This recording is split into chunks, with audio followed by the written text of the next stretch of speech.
of blame or division. But that is a danger that we cannot afford.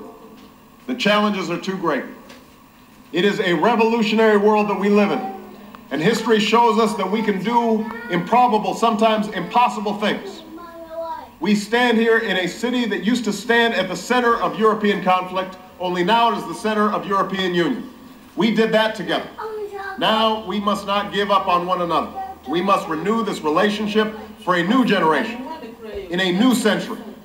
We must hold firm to our common values, hold firm to our faith in one another. Together, I am confident that we can achieve the promise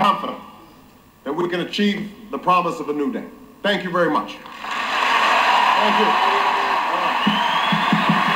Thank you.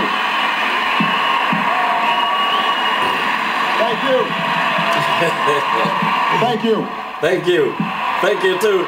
Thank you very much. Thank you too. Thank you. Please. Thank you. Thank you. Thank you. Thank you. Thank you. Thank you. Please, everybody, have a seat. Thank you. Just bring you up to date, if we can, on where we stand with this. President Barack Obama taking the platform there. He's got the mic in his hand. He's going to start taking questions from the audience here. He's been making some opening remarks. There you go. He's pointing someone out. Let's listen in. I think we have some translators. If you want to speak French or German, my French and German are terrible. But we have people who speak very good French and very good German who will translate your question and translate my answer. And I will try to get as many questions as I can get in the remaining 20 minutes or so that we have. And I will start with this young lady right here. Yes, you. Right there.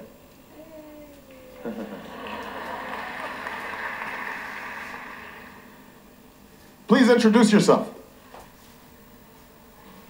Hold on, I can't hear you yet. Can we increase the sound on the mic? Let's try again. Okay. Oh, I called. Now, I just want to say I did not call on the American on purpose. So.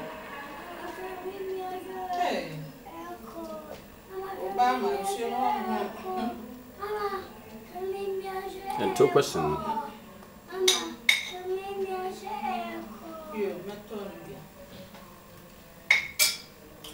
Now you know on camera. Ruffle.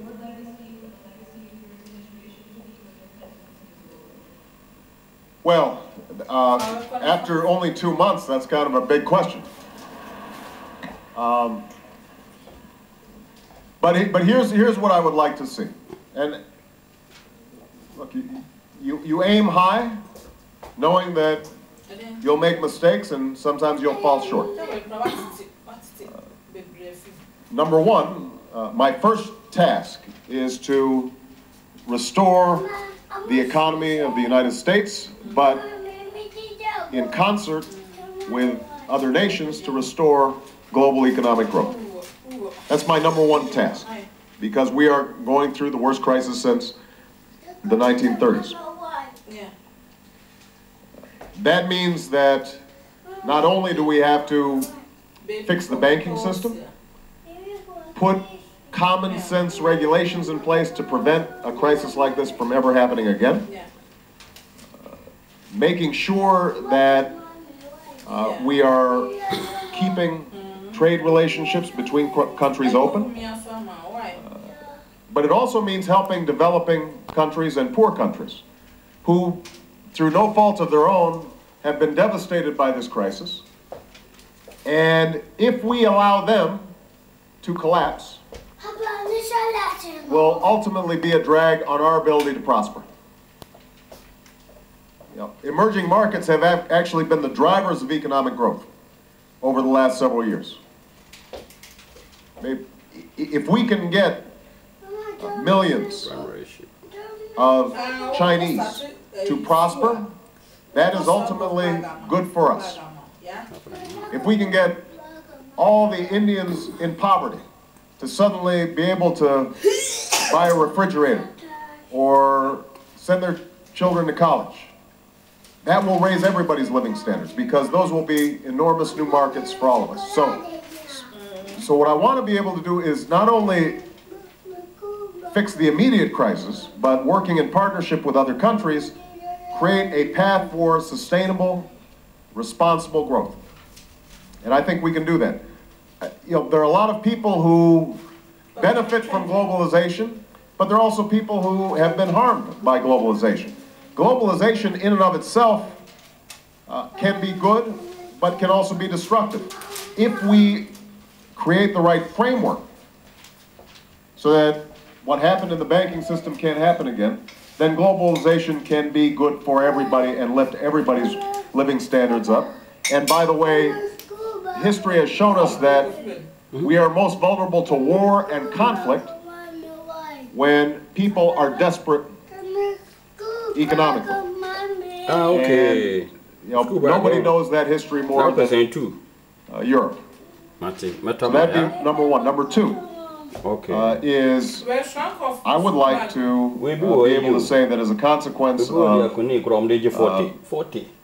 my work, that we drastically lessened the threat of not only terrorism, but also nuclear terrorism.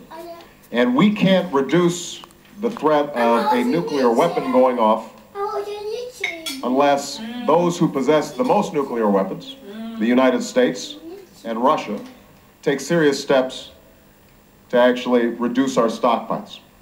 So we are going to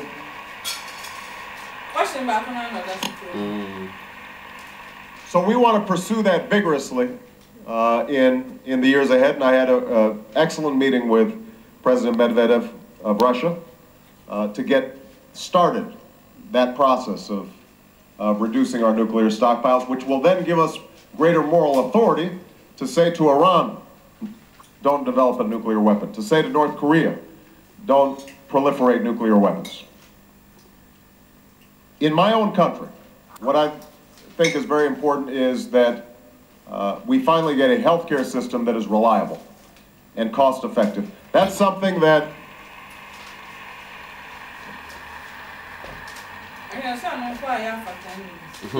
that's a social safety net that exists in almost all of Europe that doesn't exist in the United States. You have millions of people who work hard every single day, but if they get sick, they could potentially lose everything.